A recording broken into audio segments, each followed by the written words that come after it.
as full-time teachers and TPT sellers, the end of the summer back to school can be so difficult. On one hand, it's exciting because back to school means that people are looking for back to school things, which means they're hopefully purchasing things in your shop and you're hearing more of those cha-chings that I love.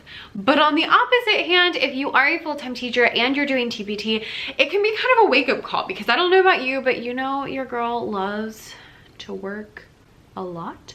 And so in the summer, I tend to work a lot, and then I go back to school and I'm like, I can't work all day, every day. And sometimes that's really hard for me to grasp. So in today's video, we're gonna talk about tips for people who are going back to school, who are full-time, and who are also selling on TPT. So these are kind of more like mental strategies, game plans, all of that good stuff. So hopefully it's helpful. And if you are a TPT seller, don't forget to hit the subscribe button down below. Also, let me know in the comments what you think of my new setup, because I rearranged my office, and also if you want to see an office tour. That was not at all related to what we had to say, but anyway, here we go. All right, so the first thing you need to know about when you go back to school is that work time and school time, or school time and business time, are not gonna be equal. Like, they're just not, because you spend 8 hours a day, or 9 or 10 hours at school. And so realistically, you're just not gonna spend 8 hours working on your business, even if maybe you did that in the summer, which is great. But going back to school, you're not going to have that like equal time. So something I talked about a lot in the book, The Happier Teacher Life, which is available on Amazon, I'll link it down below, is that when it comes to like having a balanced life, people are always like, I wanna see work-life balance. And I'm like, balance doesn't exist, because we spend most of our day at work, and then after that, like, you gotta sleep for at least 6 hours, and preferably longer than that. But that takes up a lot of time. Like, just between sleeping, if you sleep for 6 hours and you work for 8 hours, that's 14 hours. That's over half your day that's already gone. That's not including commute or getting dressed, getting ready for bed. That's not including if you sleep more than 6 hours. You know, all of those things go into it.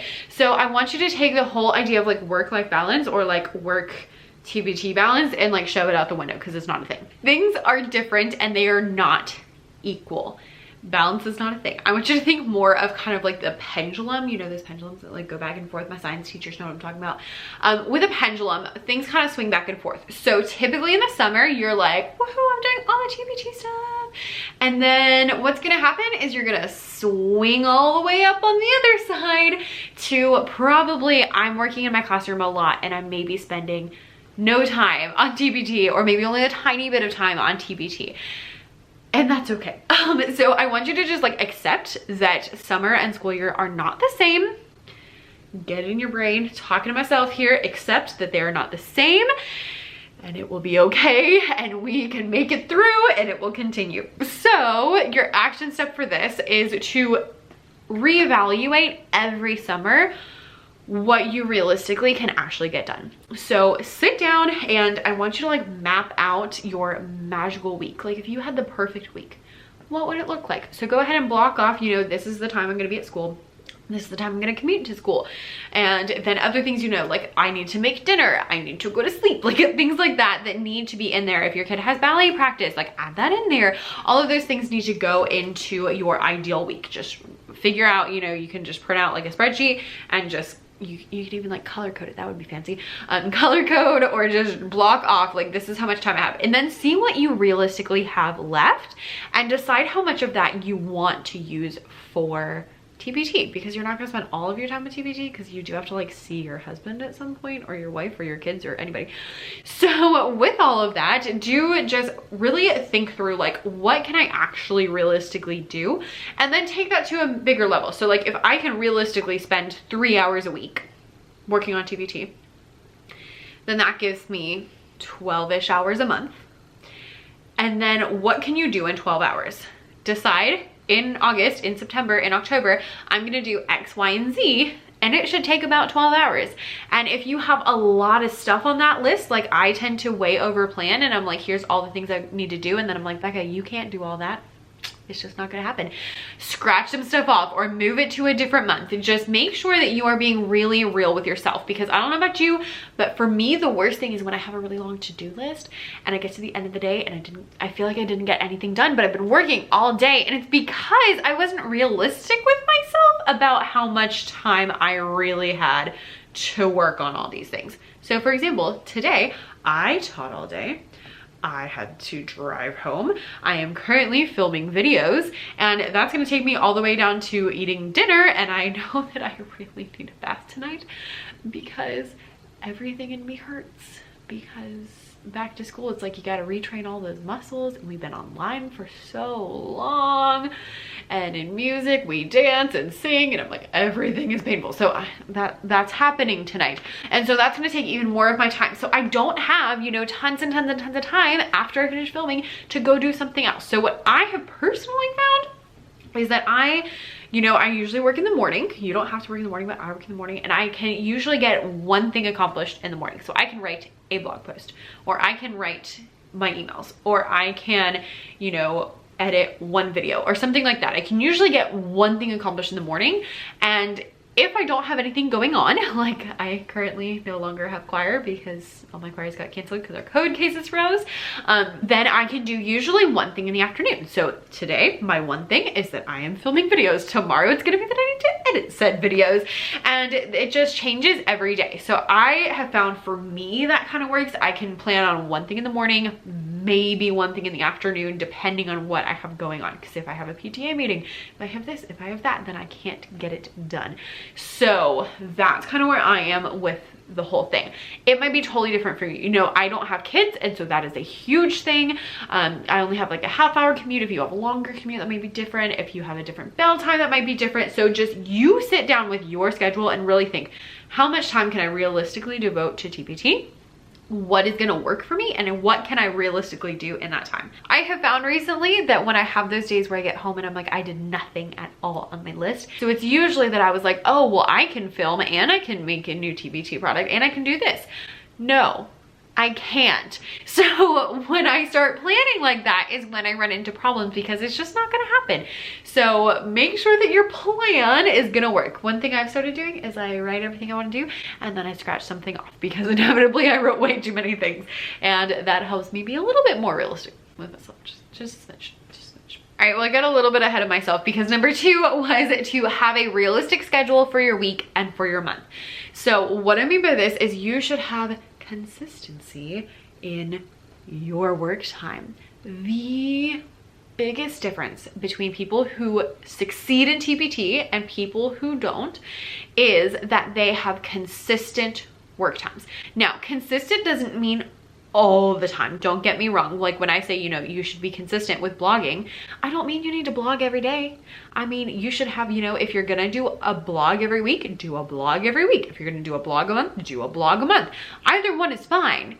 You just gotta be consistent. And it's the same thing with you and your work time. You need to have consistent hours as best as possible. I know there's extenuating circumstances. I know there's all sorts of things. So ideally, sit down and decide, okay, on Monday I'm gonna work for an hour, on Wednesday I'm gonna work for 2 hours, there's my 3 hours this week. Or, you know, maybe you're like me and you wanna work for a half an hour to an hour every morning, or maybe you wanna work right when you get home or when the kids are asleep. Any of those things are fine. Just decide like what you're actually going to do. If you have a funky schedule, or, you know, your partner has a weird work schedule or something like that where things are different, then just decide maybe on a weekly basis. So maybe on Sunday you sit down and you're like, okay, this week I can work on Monday and I can work on Wednesday. Next week, maybe I can't work at all, but I can work on Saturday. And then maybe the week after that, I can work a little bit every day. But just really try to shoot for like the same amount of hours if at all possible. And if it can be consistent, do that, because that's gonna help you. And it's also gonna give you the time that you need to build your business. We talked a ton about consistency in a previous video. I will link down below if you need help with being consistent. But for me, the biggest thing about consistency is not your audience, not any of those people. It's you. You need the consistency so that you can succeed, so that you have the time to devote to your business. If I was not consistent, I would not be where I am today. Y'all, I was working on my business for pretty much an hour every day since like 2017. And some days it's a lot more than that. And some days it's a lot more than that.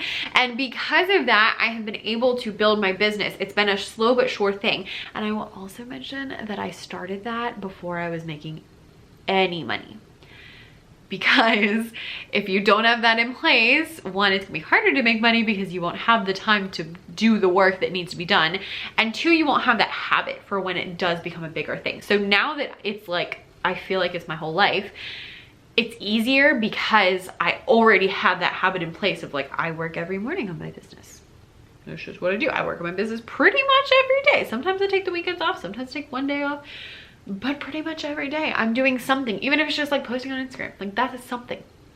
So you don't have to do every day, but I would pick a consistent amount of things. And in the first month, really pay attention to this. My goal, my first month of school every year, is just to really like hone in on those rituals and routines. So while I'm doing things, I'm thinking, is this working for me? Do I like this system? Do I need to shift things? Do I need to change anything? Do I need to change what time I get up? Do I need to, eat breakfast before I do that? What do I need to do in order to help me be successful? And same thing when I get home. When I get home, what am I gonna do? I've changed that so many times. My after school routine has changed so many times and it's continuing to change, and it just changes depending on what's going on and what I need, and I have to be aware of that. But really think about it and really work hard to try to like get those routines down on the first month of school, because it is so important to get those habits and systems and routines down ASAP. And like I just mentioned, really think in terms of your systems and your routines. So what are systems you can set up to make life easy? Like I write emails every Thursday, and I write all the emails I need for the week on Thursday, every Thursday. And so I know exactly when those emails are gonna be done. I don't have to worry about them. Y'all know I batch my blogs. And so I pick a month where I'm like, this month we're writing blog posts, and I schedule them out for the next couple of months. And that's a system, that's a routine, that makes it so that I know exactly when those things are going to happen. You might not have that many dramatic things, but do have systems and routines for your morning. How are you going to start your day off? What are you going to do when you get home? Are you going to work on your business? Are you going to chill out because you're allowed to chill out? Are you not going to work on your business? Are you going to play with your kids? Like, all of those things are fine. You just need to decide what you do and do it intentionally. I feel like I need the word intentional tattooed on my body because I say it so much. If you can just seriously listen to this, folks. If you can be intentional about your life, you will be so far ahead of everyone else. Just be intent in every part of your life. When you're talking to your kids, be intentional about it. When you're hanging out with your spouse, be intentional about it. When you're working, be intentional about it. Just make sure that you're like living your life and you're not just kind of going through the motion. Anyway, off my soapbox. That's a discussion for another day. Let's go on to number 3. And number 3 is set boundaries. Boundaries are those lines that you are not going to cross that help you maintain your mental sanity. When it comes to school, you really want to think through what your boundaries are going to be. So some people will, get to school and they'll hop on Instagram first thing. Is that what you're going to do?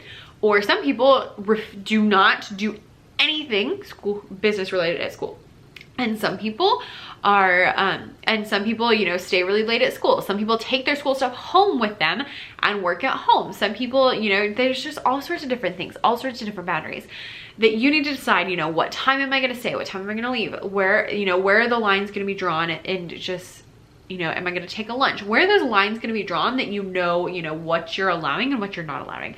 For me, I do check Instagram first thing in the morning before I clock in. So I am in my classroom, but I'm not clocked in. It is before my workday has started. I hop on stories, and that just makes sure I'm consistent every day. But that's the only thing that I do at work. I don't do anything else at work. At work, I am doing my job. So I'm really making sure that I am working the whole time I am at work, save that, 5 minutes I spend on stories before I'm clocked in again. So it's not even part of my work day. And so I'm really making sure that I am devoting my whole work time to work. Along with that, at 4:15, when my contract hours are up, I am out the door. Partially because I am just so tired that I need to go out the door because I'm useless to anybody, but also because that's a boundary of mine. And that's always been a boundary of mine, which started because when I first started working there, we lived an hour away, and I have doggies that need to go OUT. I don't want to say that word out loud because then they'll start freaking out, and we need this to work in one shot because I am hungry. So I had to leave on time in order to get home on time in order to take care of my dogs. And so that has always been a thing. Like, I just can't stay longer. And that really helped me with my business, because then it was like, well, I know I'm gonna leave at this time, and so I'm gonna go home and then I have time for my business. So that's a boundary I set. I do not stay later unless I absolutely have to for things like staff meetings, PTA meetings, late duty, which I have all this week, which I'm like, seriously, on the first week of school, but whatever. Anyway, those are boundaries that I have. And I would suggest that you do make a boundary of do absolutely no anything TPT related at all at school, because it could be perceived as like double dipping, like you're, you know, using your contract hours to work on something else. And legally that could cause you problems, which is why I'm so fussy about, like, I do not use any of my school stuff in order to make my resources. I don't use my school time. I don't use my school computer. Like, I keep it all on my own, all at home, so that I don't even have to like ever worry about that. And no one is ever thinking that I'm crossing that line. That's a boundary I have. Also a boundary that's one I'm like, you should probably have. But whether, you know, what time you get to school, what time you leave, if you're gonna work at school, if you're gonna work at home, like all of those things are things that you need to decide. So like, I don't work at home on anything school related unless absolutely positively have to, which rarely happens because I have trained myself so well to get everything done before 4:15. So you can do whatever you want. It does not bother me. If you want to stay late if you want to. I don't care. But just decide what you're going to do ahead of time so that, again, you're intentional about it. Decide those boundaries to save your sanity and also save your schedule and make sure you have time for everything. Whew, this is taking longer than I thought. All right. Anyway, number 4, have something exciting to work on.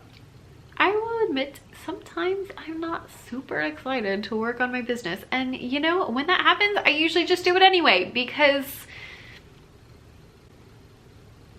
that's what I got for you. People ask me all the time about like motivation, like how to get motivated. And I'm like, just do it. Like, you don't need motivation. You just need to do what it is that you need to do. If you need to write the blog post, write the blog post. Don't make it an option for yourself. But sometimes you do need a little something extra. And one thing that helps is having something exciting in your business. So something you are working towards, or maybe a new product line, or, you know, something new that's going on. Just have something exciting. The reason being, if it's exciting, you will want to work on it, which is going to make it easier when you're going through the adjustments and you're extra tired and all of that kind of stuff. If you want to work on your business, it's gonna be easier to work on your business, and it won't be as difficult to actually sit down and do the work when you need to do it. Anytime that you are feeling like, oh, I don't wanna do any of this, I really challenge you to think like, what could make this more fun? Maybe it's like, you know, you always drink coffee while you work, or maybe it's that you, have, again, a new product line, or you're working on something new. Maybe you're really trying to tackle Instagram. Like, have something you're working towards and something that's exciting so that you have something to look forward to make you want to work. All right, the next one is the tip that I give everybody when it comes to time management, and that is start with things you're making for your class. People complain all the time about how long it takes to make products. And first of all, I want to say, yes, it takes a long time to make products. That is the whole point of you. If it was really easy and fast to make products, teachers wouldn't need to buy them from you. They could make them themselves. The whole point of you being on TPT is that you are saving teachers time because they don't have to make things. You're spending the time doing it instead. The second thing I want you to know is that it does get a little bit faster as you create templates, as you get more used to it. You know, I just know what I want my things to look like before I get there. So it's just a lot easier to get there because I'm not like fiddling with things all the time. I'm just like, okay, this is happening. And then it's there. And then we're done. I also have templates that help a lot, but the best time management tool I can give you is start with what you're doing in your classroom. Your products should start with what you're doing in your classroom. So this week we are singing a song, and it's called Lemonade, and it is so much fun. And so, you know what I'm working on for my TPT shop? A lesson pack with the song Lemonade. because I already had to make it for my kiddos. So I might as well beef it up and put it on TPT for other people's kiddos as well. I know that it works. I know that we need it. And also I've already started it. Now I wanted to throw this in there because I have a friend who I convinced to start TPT. I was like, you really need to do this because she spends so much time working on school stuff. I was like, girl, you could be selling this and actually making money off of it. But anyways, she had an entire year worth of like phonics curriculum that she made that was amazing, but it all had a picture in it that she did not own the rights to. And I was like, you've got to be kidding me. And I was like, girl, all you had to do was pick some clip art that you bought, and then you would be like totally ready for a whole year-long curriculum. But instead she had to do all this work to go back and fix things because of that. So when I make things for my kiddos, like when I make my lemonade song, you know, lesson pack, I only use things that I have the rights to that I can post. So I'm only making things that I can post. So that doesn't mean that I like don't make things if I'm not gonna post them.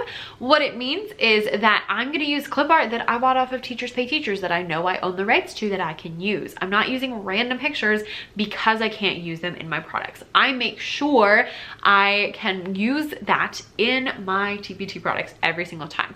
I also do this at home.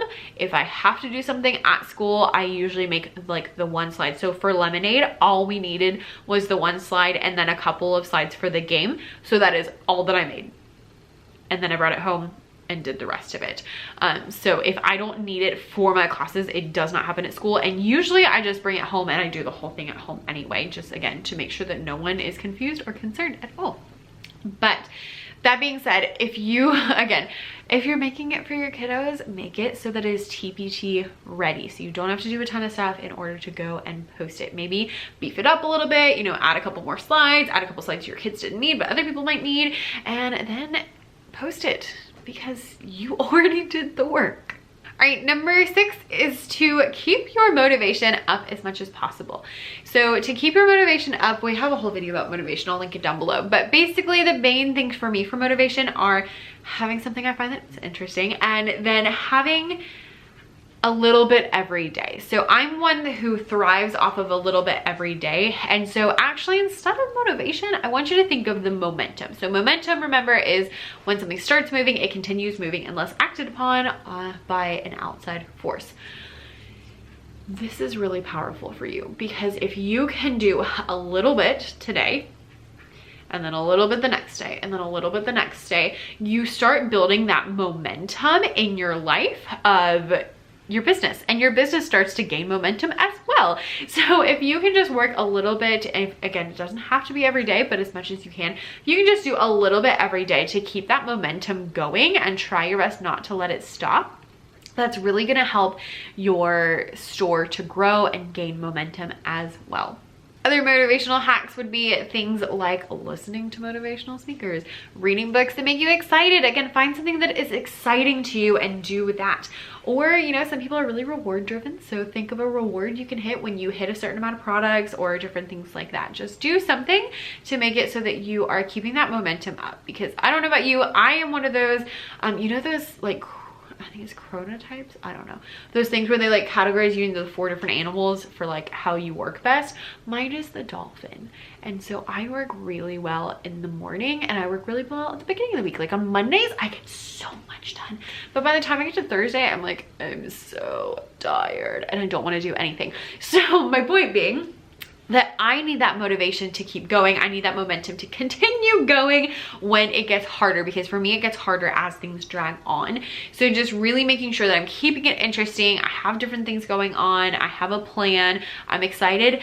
And I will also give you a hint. Someone asked me, they were like, how do you, I think it was about motivation. Like, how do you get so much done? And I was like, well, honestly, my deadlines are so tight that I have to, because I plan, so much. So for example, last year I was finishing up my book and The Happier Teacher Life.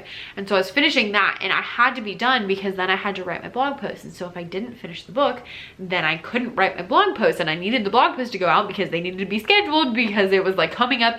And so it's like my deadlines are so tight that I cannot just not do something, because that's going to affect everything. It's not just like, oh, this video didn't go up. It's like, this video didn't go up on time, which means that video can't go up on time, which means that I can't do this, which that can't happen, and this can't happen. And it's like a whole big thing.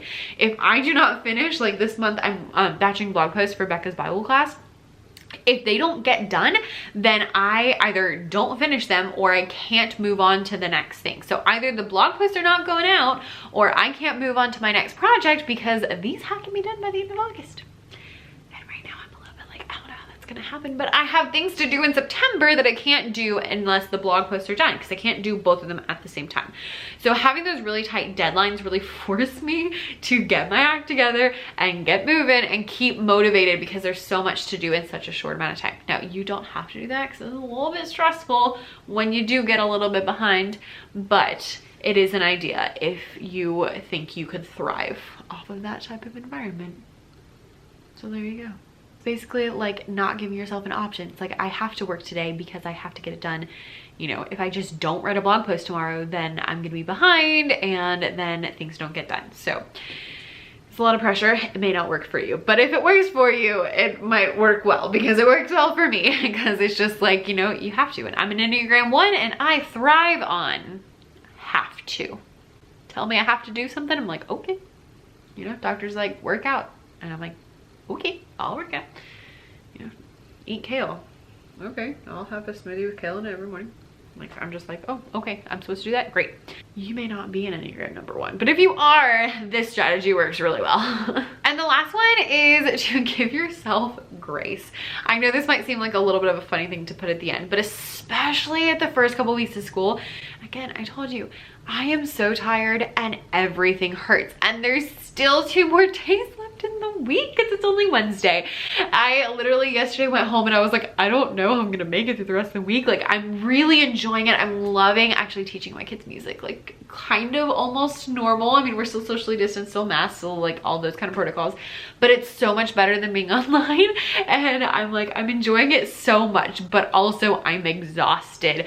And that's kind of where I am. And because I'm in that place, you know, if I don't get as much done as I maybe wanted to, like, I need to give myself grace and just be like, you know, hey, we're going through a transition, things are changing, it's fine, you're gonna be fine. And just remember, like, the entire world's not gonna end if I don't get my blog post out on time. It kind of feels like it to me, but it really won't. And, you know, just giving yourself that grace when you do mess up, or if you are trying to work in the morning and you oversleep. I find that if I oversleep, it's usually because my body needed the rest. And so try not to beat yourself up about it, but just look at, you know, okay, how can I, you know, move forward? What is this telling me? Let's be intentional about all of the things. So give yourself some grace. Sometimes you just gotta pick the easiest thing on your to-do list to do, and that is fine. Do it and move on. All right, guys, I hope that was helpful. I hope you are having a great start to your year, and I'm gonna go. So thanks so much for watching.